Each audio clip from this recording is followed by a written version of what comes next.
नमस्कार, सवाल इंडिया का में आपका बहुत बहुत स्वागत है। मेरा नाम है अंकित त्यागी। इस वक्त आप एनडीटीवी इंडिया के साथ हैं।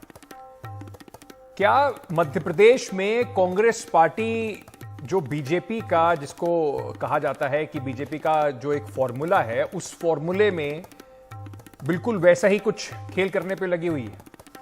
क्योंकि एक तरफ बीजेपी कांग्रेस की, जिसको प्रधानमंत्री नरेंद्र मोदी वैसे तो रेवड़ी कहते हैं, पर रेवड़ी के जवाब में अपनी फ्रीबीज लेकर मध्य प्रदेश में खड़ी हुई है। वहीं कांग्रेस की तरफ से हिंदुत्व का जो मुकाबला है उसे हिंदुत्व से करने की कोशिश मध्य प्रदेश में बिल्कुल साफ दिखाई पड़ रही है।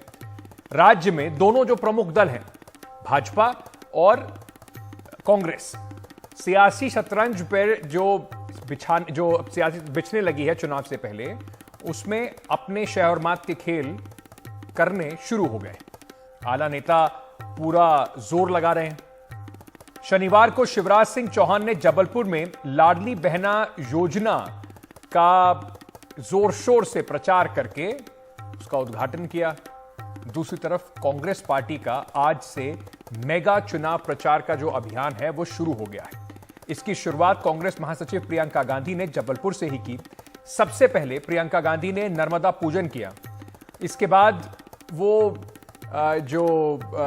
जहां पर रानी दुर्गावती, गौर रानी दुर्गावती की प्रतिमा है, उस चौक पर पहुंची। विशाल जनसभा की वहां संबोधित की गई।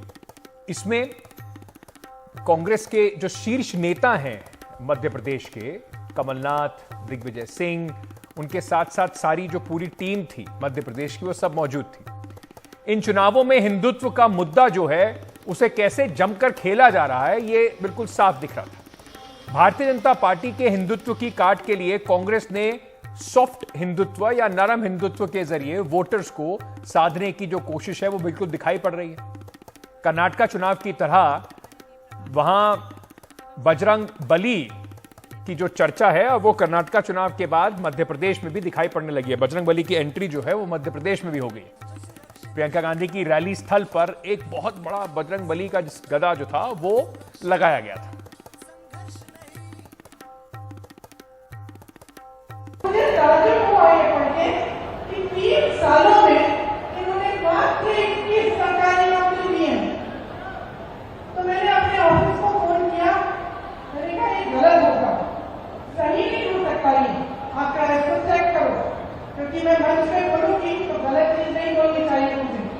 मैंने 3 साल ये आंकड़ा चेक कराया और 3 साल ये जवाब आया कि ये सही आंकड़ा है कि 3 सालों में मात्र 21 नौकरियां देना। ये किसकी सरकार है और कैसे चल रही है? महंगाई बढ़ गई, बेरोजगारी बढ़ गई, अत्याचार बढ़ रहे हैं, आपस में भूख बढ़ रहा है और आपको बताया जा रहा है कि कोई सुनहरा दौर चल रहा है। आप गैस का सिलेंडर खरीद नहीं सकते, आपके बच्चों को नौकरी नहीं मिल रही है, शिक्षा का एक नया संस्थान नहीं बनाया गया, सड़कें आपकी पुरानी पड़ी हुई है, कोई व्यवस्था नहीं है, खाद की व्यवस्था नहीं है, पानी की व्यवस्था नहीं है, लेकिन आपको बताया जा रहा है कि बारिश आने वाली है। आपको बताया जा रहा है कि सुनहरा कौन है।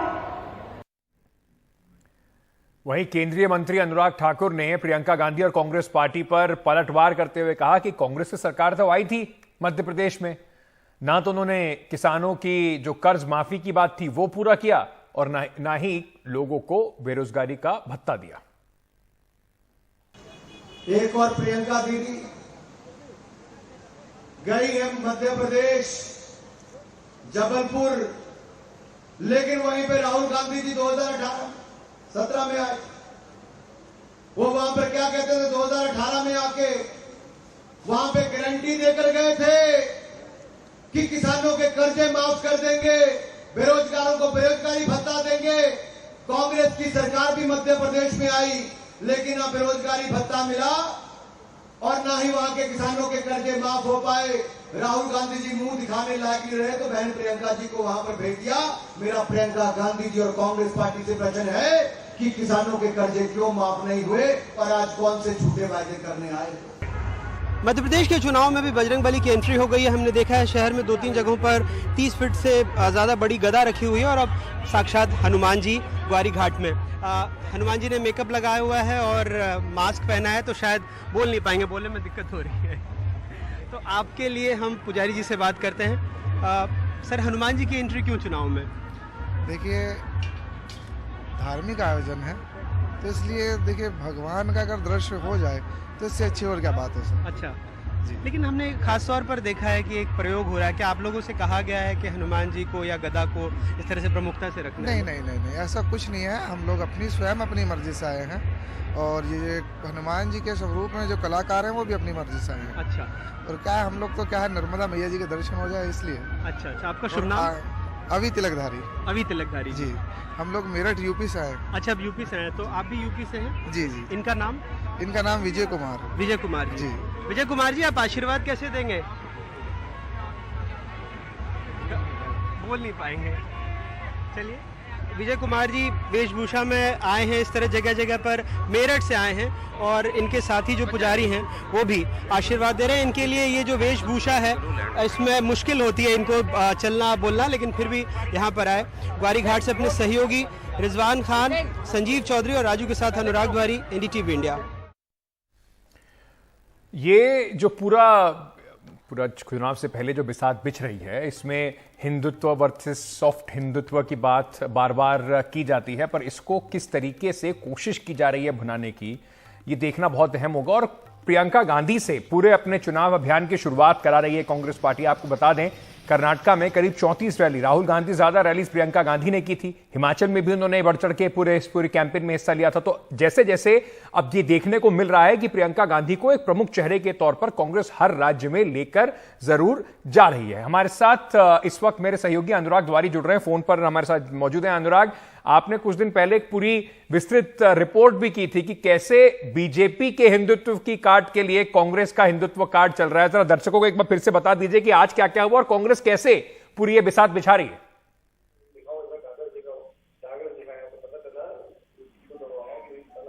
अनुराग, क्या सुन पा रहे हैं आप मुझे?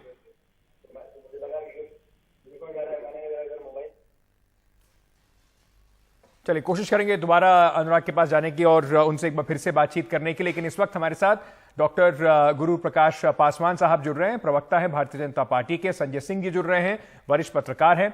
हमारे साथ साधना भारती जी जुड़ रही हैं, प्रवक्ता हैं कांग्रेस पार्टी की। आप सभी का बहुत बहुत शुक्रिया, स्वागत। साधना जी, मैं सबसे पहले आपसे ही शुरू करना चाहता हूं। ये जब बजरंग बली की एंट्री कर्नाटका के चुनाव में हुई थी, तब कांग्रेस ने बड़ा जोर शोर से कहा कि देखिए, प्रधानमंत्री नरेंद्र मोदी बजरंग बली की बात कर रहे हैं, हिंदुत्व एजेंडा लाने की कोशिश कर रहे हैं, पोलराइज कर रहे हैं चुनाव को, हम तो इसके बिल्कुल खिलाफ हैं। और आज इतनी बड़ी गदा दिखाई पड़ रही है, बजरंग बली के पोस्टर्स दिखाई पड़ रहे हैं। एक बजरंग सेना नाम की एक इकाई है जो कांग्रेस में अभी कमलनाथ जी ने अपने साथ वहां पे उनका विलय करा लिया है। तो क्या कर्नाटका में कुछ और यहां पर वो कम्युनल नहीं हो जाता है?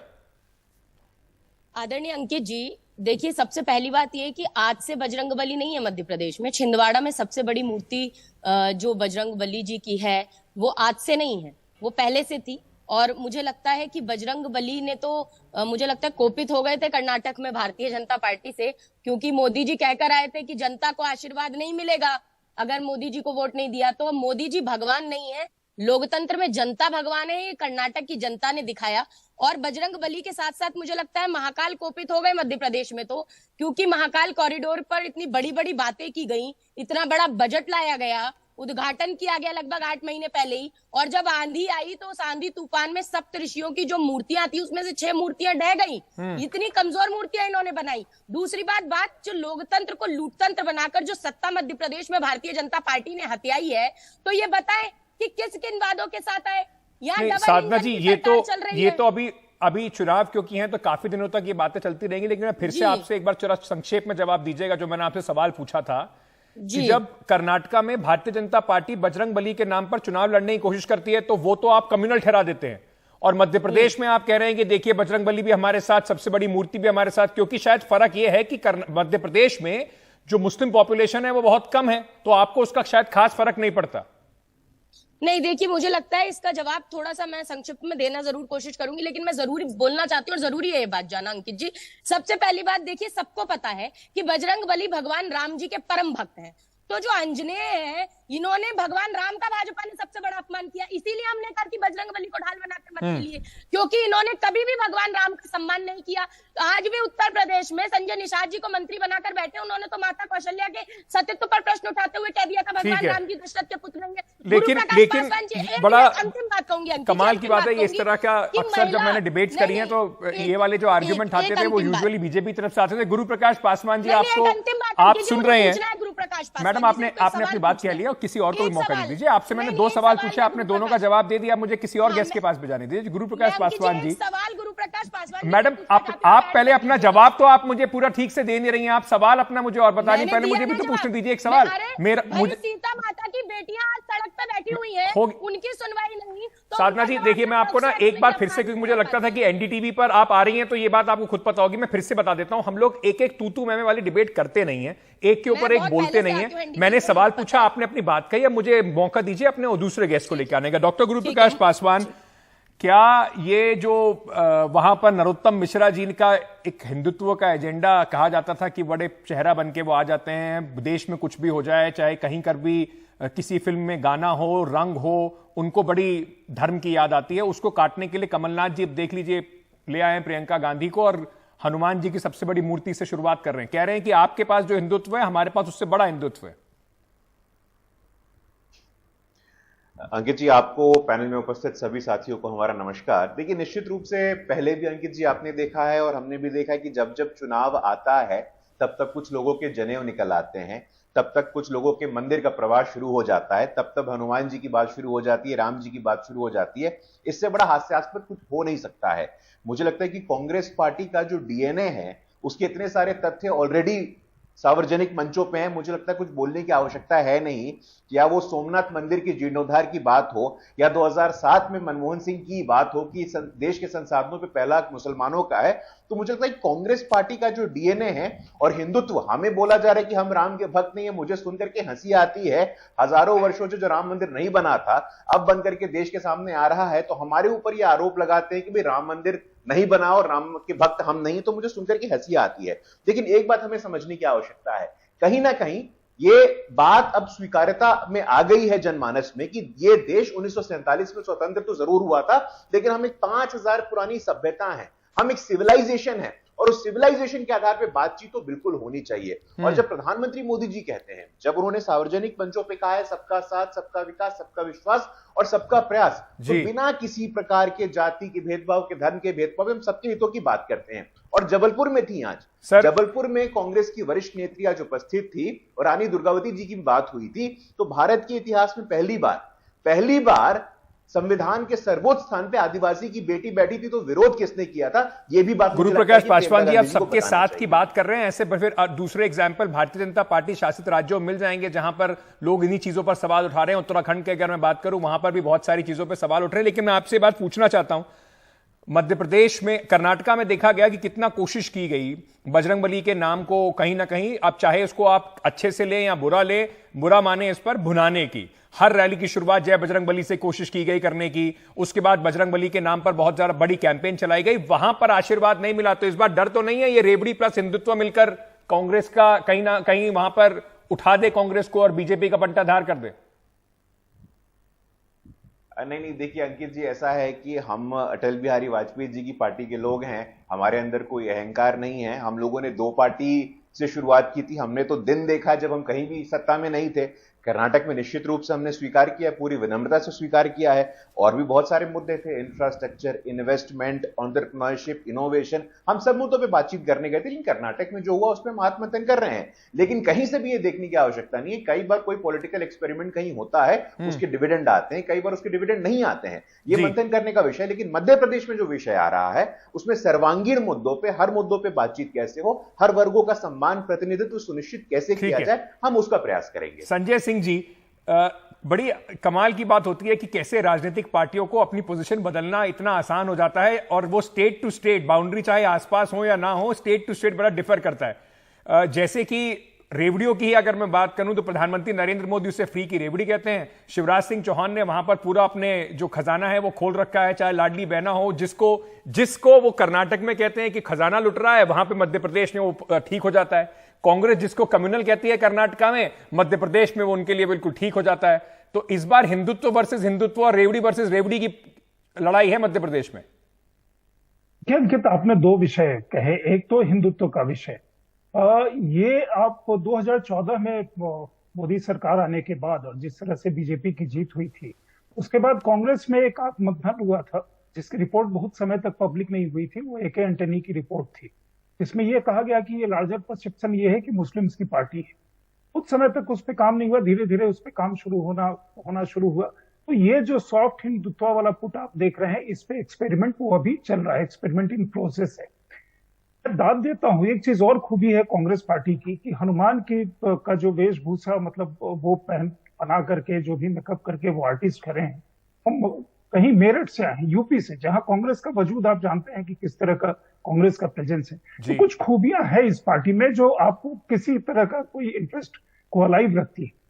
ये है कि अब एक वक्त ऐसा आ गया है मोदी सरकार के आने के बाद जिसमें कोई भी पार्टी, पहले केवल आप मुस्लिम वोट की बात करते थे, अब हिंदू वोट की भी बात होने लगी। तो एक फेयर डिस्कशन है। प्रियंका गांधी पहले भी, मतलब इसके बाद अगली बार आप देखेंगे कि आएंगे तो किसी वो शायद गिरजाघर जाए, किसी और जगह जाए, किसी मॉस्क या कोई दरगाह पे जाए। तो ये कांग्रेस पार्टी में ये चीज है। दूसरी बात आप जिसका आपने जिक्र किया वो रेवड़ी की बात, मुझे लगता है कि थोड़ा कंसर्न करना चाहिए आम लोगों को। पर जो ये कोई नहीं बताता कि वो कहां से आएंगे। अगर सिलेंडर आप 500 रुपए में सभी लोगों को देंगे या बिजली फ्री की होगी या ओपीएस की व्यवस्था आएगी, तो वो आखिरकार वो व्यवस्था कहां से आएगी। दूसरी चीज है, फिर ओपीएस की सिर्फ सरकारी कर्मचारियों की बात क्यों? फिर तो क्योंकि पैसे हमारे आपके हैं, वो पैसे किसी और के नहीं है। बिल्कुल, सरकारी कर्मचारी सिर्फ कर्मचारी माने जाते हैं और किसी जमाने में उनको सर्विस कहा जाता था, सेवा। बिल्कुल बिल्कुल, सब जानते हैं कि वो किस तरह की सेवा होती है।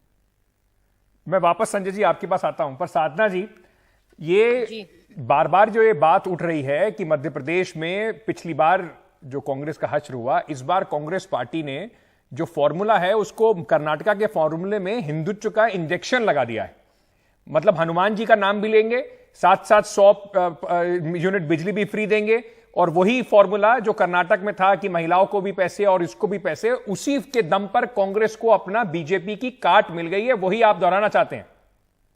आदरणीय अंकित जी, देखिए सबसे पहली बात, आप बार बार एक चीज कह रहे हैं कि हिंदुत्व वर्सेस हिंदुत्व, जो आपने शब्द कहा, तो देखिए हिंदुत्व और हिंदूवाद में बहुत अंतर है। हिंदुत्व कोई शब्द नहीं है। जैसे राम से रामत्ववादी नहीं होता, रामवादी होता है। कृष्ण से कृष्णत्ववादी नहीं होता, कृष्णवादी होता है। गांधी से गांधीत्ववादी नहीं होता, वैसे हिंदू से हिंदूवादी हो सकता है, हिंदुत्ववादी नहीं होता। ये हिंदुत्ववादी भाजपा, हिंसक और गॉड से पूजक, एक शब्द निकाल दिया है इन्होंने गॉड से पूजकों ने। तो हिंदुत्ववादी वर्सेस हिंदूवादी जरूर होगा, ये मैं मान रही हूं, क्योंकि हिंदूवादी जो है वो एकता, अखंडता, न्याय और सनातन के सर्वोच्च सिद्धांत वसुधैव कुटुंबकम का कहीं ना कहीं अनुसरण करते हैं। दूसरी बात मैं जरूर जवाब देना चाहूंगी इस बात का, क्योंकि अभी आदरणीय गुरु प्रकाश पासवान जी ने कहा कि बड़ी हंसी आती है, हास्यास्पद है जो अभी देश में चल रहा है ना आदरणीय गुरु प्रकाश पासवान जी, कि रूप बदलने में माहिर मामा मारीच के साथ अगर योगी रूप में रावण ना आता तो माता सीता का हरण ना हो पाता और हजारों राक्षसों के बीच सीता माता सुरक्षित रही। लेकिन आज योगी मामा और मोदी जी के राज में सीता माता की बेटियां सुरक्षित नहीं है। तो हंसिए मत और शर्म कीजिए, क्योंकि यह भी हिंदू धर्म का अपमान है, जहां बेटियों के पॉक्सो एक्ट में जो तहत जो एफआईआर दर्ज होती है जिस पर उसको गिरफ्तार नहीं किया जाता। गुरु प्रकाश जी के नाम पर क्यों किया है? गुरु प्रकाश जी से जवाब ले लीजिए, आपने अपनी बात रख दी है। गुरु प्रकाश जी, देखिए, ऐसा है कि मैं अपनी बहन की बातों को ध्यानपूर्वक सुन रहा था, और किसी भी डिबेट को सेंसेशनलाइज करने से पहले आंकड़ों को देखना चाहिए। आज दलित महिलाओं के प्रति सबसे ज्यादा आक्रमण और अत्याचार कहां हो रहा है, तो वो राजस्थान में हो रहा है। सिलेक्टिवली कुछ केसों को उठा करके आप बदनामी करते हैं, रिटोरिक चलते हैं, उससे बात नहीं बनती है। तथ्यों पे मैं बीच में अंकित जी, मैं उनके बीच में नहीं बोल रहा था। बिल्कुल। धन्यवाद। हाँ, वो अपने अपने संस्कार होते हैं। अभी वो हिंदुत्ववादी और हिंदुवादी संस्कारों की बात कर रही, तो अपने संस्कारों बिल्कुल, के परिचय आप बिल्कुल। दीजिए। धन्यवाद। इसको पर्सनल ना नहीं, बनाएं। मैं आप दोनों से मैं कह रहा हूं, आपको इसको पर्सनल ना बात नहीं कर रहा बनाएं। हूं। साधना जी, आपने अपनी बात कह ली, अब उन्हें अपनी बात पूरी बिना किसी रोक टोक के कहने दीजिए, फिर आपको मौका मिलेगा जवाब देने का। इनके संस्कार क्या है? ठीक ठीक, आपने अपनी बात कह ली साधना जी, इसको पर्सनली बनाते हैं, वरना जबरदस्ती में हमारा ही समय खराब होगा। गुरु प्रकाश पासवान। नहीं, इनको बोलिए, ये पर्सनल मैंने बोल दिया उनको, मैंने बोल दिया उनको। गुरु प्रकाश पासवान। नहीं, वो भी वो हिंदुत्व पे अंतर का बात कर रहे थे, तो पता चलता है। मतलब देखिए, लोकतंत्र की बात करते हैं, लोकतंत्र की बात करते हैं, संविधान की बात करते हैं, तो उनके आदर्शों को स्वीकार करिए, लोगों को बोलने का मौका दीजिए और सुनिए भी। लोकतंत्र को इसको कहते हैं। देखिए, इसमें कुछ केसेस को उठा करके पूरी वक्रपटुता करना ये ठीक नहीं है। मैं बोल सकता हूं यहां पे, आप ही की पार्टी के, कांग्रेस के ही कमलनाथ जी ने मध्य प्रदेश की दलित समाज से आने वाली विधायिका इमरती देवी को क्या कहा था? आइटम गर्ल कहा था। वहां जाने का मतलब नहीं है कब किसने क्या कहा था। अरे भाई, ऐसा है अंकित जी, ऐसा है कि मैं ऐसे डिबेट। गुरु प्रकाश जी, आप मतलब कहां इस तरीके से हम उसको स्तर को यहां क्यों लेकर आ रहे हैं कि हम लोगों पे नाम लेकर टीका टिप्पणी कर रहे हैं? बात हम लोग कर रहे हैं कि किस तरीके से चुनाव की बिसात बिछ रही है, उसमें हम पर्सनली इस तरह की टीका टिप्पणी करेंगे, वो ठीक नहीं होगा। गुरु प्रकाश जी, अपनी बात खत्म कीजिए।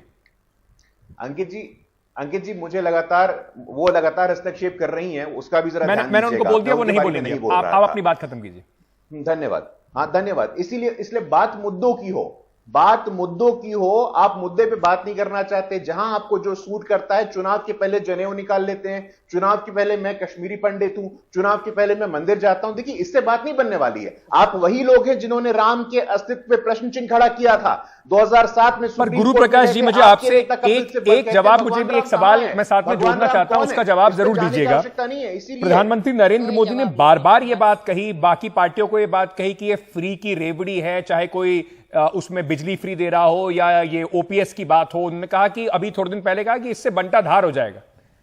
तो शिवराज सिंह चौहान को क्या ये मैसेज नहीं पहुंच पाया जो उन्होंने लाडली बहना योजना में सीधे लोगों के जो कह रहे हैं कि हम हजार रुपए देंगे? बाकी उन्होंने ऐसी, मैं आप कहें तो 10 चीजें और गिनाता हूं कि जहां पर जिस तरीके की, और ये बिल्कुल चुनाव से मतलब अब खत्म होने से 6 महीने पहले, उनको अपने पूरे टर्म में ये बातें याद नहीं आई, चुनाव से बिल्कुल पहले। तो ये क्या फ्री की रेवड़ी नहीं है सर? अंकित जी, आप भली भांति जानते हैं कि लाडली लक्ष्मी योजना मध्य प्रदेश का एक फ्लैगशिप स्कीम है। वो आज से चल रहा है क्या? ये बहुत दिनों से चल रहा है। अभी जो स्कीम का अनाउंसमेंट हुआ है वो पुराने स्कीम का एक एक्सटेंशन है, उसका विस्तार है। इसलिए वहां जाने की आवश्यकता नहीं है। जब लॉ एंड ऑर्डर की बात होगी, डेवलपमेंट की बात होगी, मध्य प्रदेश एक पुराना ऐसा प्रदेश रहा है जहां पे नारी सशक्तिकरण एक विषय रहा है। Infant mortality rate, maternal mortality rate, gross enrolment ratio, वो तो बढ़े वहां पे। तो लाडली लक्ष्मी योजना बहुत पुराना और एक सफल प्रयोग है मध्य प्रदेश में, उसी का विस्तार हो रहा है। सर, उसका विस्तार नहीं है, बिल्कुल नए तरीके से लॉन्च की गई है। जी, आप भली बात ही जानते हैं। नहीं, आप जहां तक वित्तीय अनुशासन की बात हो, रेवड़ी की बात है, कांग्रेस के शासनकाल का फिस्कल डेफिसिट उठा के देखिए और हमारे शासनकाल का फिस्कल डेफिसिट उठा के देखिए, आपको पता चल जाएगा। अगर आपके पास रोड मैप नहीं है, बजट नहीं है, प्लान नहीं है, सिर्फ शुद्ध रूप से वक्रपटुता से आगे निकलने की आवश्यकता है। संजय सिंह जी, ये जो आप देख रहे हैं जिस तरीके से, अब क्योंकि अब बहुत इंपॉर्टेंट है, 24 की बिसात के लिए भी बहुत इंपॉर्टेंट है, मध्य प्रदेश, छत्तीसगढ़, राजस्थान, तो दोनों में बड़ा कहीं ना कहीं कांग्रेस का ऐसा लगता है कि उनको कर्नाटक जीतने के बाद एक फॉर्मूला ऐसा लग रहा है कि वो हर जगह रेप्लिकेट किया जा सकता है। वही हम देख रहे हैं कि जहां पर उनकी सरकार है राजस्थान में, वहां पर भी कोशिश हो रही है थोड़ा रेवड़ी वाला इंजेक्शन लगा दिया जाए, बताया जाए कि 500 रुपए में सिलेंडर भी मिल जाएगा। वही मध्य प्रदेश के अंदर भी कोशिश हो रही है। तो आपको लगता है कि ये कारगर फॉर्मूला कम से कम कहीं ना कहीं कांग्रेस पार्टी को मिल गया है 2024 से पहले? देखिए अंकित, इसमें भी 2 चीजें हैं। ये 3 ऐसे प्रदेश जो आपने नाम लिए, जो अभी कुछ समय में चुनाव में जाएंगे, साथ में तेलंगाना भी होगा, नॉर्थ ईस्ट के भी स्टेट होंगे। इन तीनों जगह बीजेपी और कांग्रेस बिल्कुल आमने सामने है अभी, और उसके 6 महीने बाद जो पार्लियामेंट्री इलेक्शन होगा, ये दोनों जगह, ये असेंबली इलेक्शन में भी काफी इंपॉर्टेंट है और पार्लियामेंट्री इलेक्शन में भी काफी इंपॉर्टेंट। अच्छी बात की, जो बेनिफिट्स, जो उन्होंने एक मॉडल, उनको लगता है कि कर्नाटका में वो मॉडल काम कर गया। देखिए, ये मॉडल चलाने की 19 के पहले से भी कोशिश की गई थी, जिस समय राहुल गांधी न्याय योजना लेकर के आए थे, आपको याद होगा जी, न्याय योजना की बात हुई थी और इस तरह की वो चीजें चली। हिमाचल में कई चीजें, ये दोनों प्रदेश अगर आप देखिएगा एक किसी डिस्पैशनेट पर्सपेक्टिव से, हिमाचल में और कर्नाटक में लोकल लीडरशिप की इस तरह की लोगों की नाराजगी थी, काम नहीं होने का, बाकी इश्यूज का, जिसके कारण कि वो सरकारें वहां बीजेपी हारी और कांग्रेस वहां पे जीती। लेकिन जीतने वाले को लगता है कि ये फॉर्मूला जो है हमारा, जैसे ओपीएस, मतलब यहाँ भी आज भी ओपीएस की बात हुई, वहां भी हुई और यहाँ भी, ये सभी जानते हैं और इतने दिन केंद्र में भी, उसके बाद ओपीएस जाने के बाद कांग्रेस केंद्र में भी रही, कि ओपीएस अर्थव्यवस्था के हिसाब से आने वाले समय में बहुत ही घातक एक चीज होगी। बिल्कुल नए और क्या मॉडिफिकेशन हो सकते हैं वो अलग बात है। दूसरी चीज है फ्रीबीज की जो बात हुई, वो दिल्ली से शुरू हुई। दिल्ली में केजरीवाल सरकार फ्रीबीज के नाम पे आई थी, तो बहुत सारे लोगों को लगता है, और पंजाब में भी उन्होंने कुछ वायदे किए, उसमें पूरा होने में कितना समय होगा, किसके कितने वायदे पूरे होंगे, लगता है कि एक मॉडल मिल गया। इस बीच में अर्थव्यवस्था की तो कोई सोचता नहीं। अब बात यह है कि कांग्रेस जितना बड़ा स्टेट है मध्य प्रदेश, और अब जितना सारा प्रॉमिस कर रहे हैं, दिल्ली एक छोटा सा जो स्टेट है, हाफ अ स्टेट है, सेंटर की काफी कुछ वो है, पूरा सरप्लस में था बजट। मध्य प्रदेश जैसे, कर्नाटक जैसे या बाकी बड़े स्टेट में तो आप इन चीजों को इंप्लीमेंट करेंगे तो काफी मुश्किलें होंगी। लेकिन वोटर को लुभाने के लिए एक सीधा सा ये चीज है कि आप किस तरह से उसकी मैसेजिंग करते हैं। अगर वो इस चीज मान जाते हैं, कोई दो इलेक्शन एक जैसा नहीं होता, एक फॉर्मूले पे नहीं चलता। यहाँ पे मुझे लगता है कर्नाटक से और हिमाचल से बीजेपी की सरकार मध्य प्रदेश में बेहतर स्थिति में है। बेहतर स्थिति में, ये एक इंपॉर्टेंट बात है। और कहीं ना कहीं ये भी समझना होगा कि कर्नाटक से शायद भारतीय जनता पार्टी को एक ये भी मैसेज मिल गया है कि जो लोकल लीडरशिप है उसको बिल्कुल दरकिनार करके काम चल नहीं सकता है। इसीलिए शायद शिवराज सिंह चौहान जो हैं वो और अग्रसर होकर और आक्रामकता से अपनी दोबारा कोशिश कर रहे हैं कि मध्य प्रदेश में भाजपा वहीं पर बनी रह सके। आप सभी का बहुत बहुत शुक्रिया हमारे साथ जुड़ने के लिए।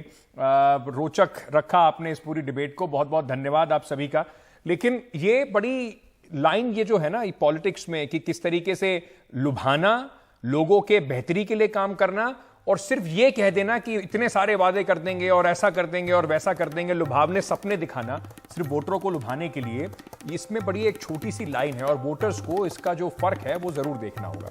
फिर चाहे हिमाचल की मुश्किलें देख लें जहां पर सरकार वित्तीय परेशानियां झेल रही है, पंजाब में भी ऐसा ही हो रहा है, और या फिर वादे देख लें उत्तर प्रदेश में, जब बीजेपी ने कहा था कि सिलेंडर भी फ्री देंगे और ये भी फ्री देंगे और ऐसा भी कर देंगे, वो सब अभी तक पूरे हुए नहीं है। अब देखते हैं जनता का विश्वास किस तरफ रहता है।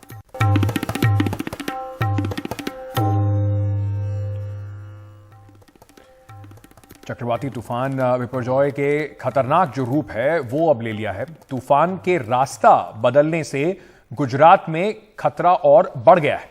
प्रधानमंत्री नरेंद्र मोदी ने खतरे को देखते हुए हाई प्रोफाइल एक मीटिंग भी की है। फिलहाल ये तूफान पूर्व मध्य अरब सागर के जो क्षेत्र है उसके ऊपर लगातार उत्तर की ओर बढ़ रहा है। गुजरात में बिपरजॉय के मद्देनजर येलो अलर्ट घोषित कर दिया गया है। मौसम विभाग ने गुजरात, महाराष्ट्र के अलावा कुछ और राज्यों में भी अलर्ट जारी किया है। 15 जून तक तूफान के सौराष्ट्र और कच्छ के तट तक पहुंचने की आशंका जताई जा रही है।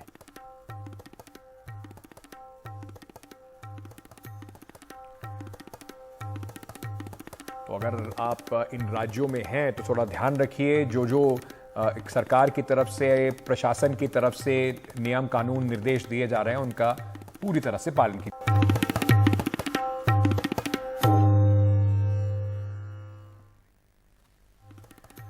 हरियाणा में सूरजमुखी के लिए एमएसपी की मांग को लेकर किसान लगातार प्रदर्शन कर रहे हैं। उन्होंने दिल्ली चंडीगढ़ हाईवे जो है उस पर जाम लगा दिया है। किसान आंदोलन के मद्देनजर जो रूट हैं जिस हाईवे पर वो डाइवर्ट किए गए। हरियाणा के किसान सूरजमुखी की फसल पर एमएसपी पर जो खरीदने की मांग पर अड़े हुए हैं। सरकार दूसरी योजना के तहत खरीदी कर रही है। किसानों का कहना है कि एमएसपी पर खरीदी ना होने से उनका नुकसान हो रहा है। उन्हें छोड़ दो किसानों को, इनसे बातचीत शुरू कर लो, एमएसपी पर खरीद शुरू करवा दो ही तो सवाल है। आप देख रहे हैं सारे किसान हाईवे पे चढ़ गए और हाईवे जाम। अब भाई पुलिस ने रोके क्यों नहीं? भाई पुलिस रोक रही है, ये तो वहीं बैठ जाते जहां पुलिस रोकती। अब यह पुलिस ने रास्ता दिया, खोल के लगा नहीं, आगे चले जाओ, आगे चले जाओ। अब बताओ क्या करें? तो लगता है कि पुलिस अगर हाँ रोकती तो रुक जाते हम तो वहीं। किस तरह से ऐसे बातचीत आगे बढ़ेगी? आ जाए प्रशासन आओगा, कोई ना कोई बात करेगा, यहाँ की कमेटी से बात कर ले। सूरजमुखी 64 रुपए केजी के हिसाब से सरकार ने रेट घोषित किया, उस पर कम पे खरीद नहीं होनी चाहिए, ये इशू है। उस पर खरीद हो तो यही इशू है, और जो नेता बंद हैं उनको रिहाई करें किसानों की।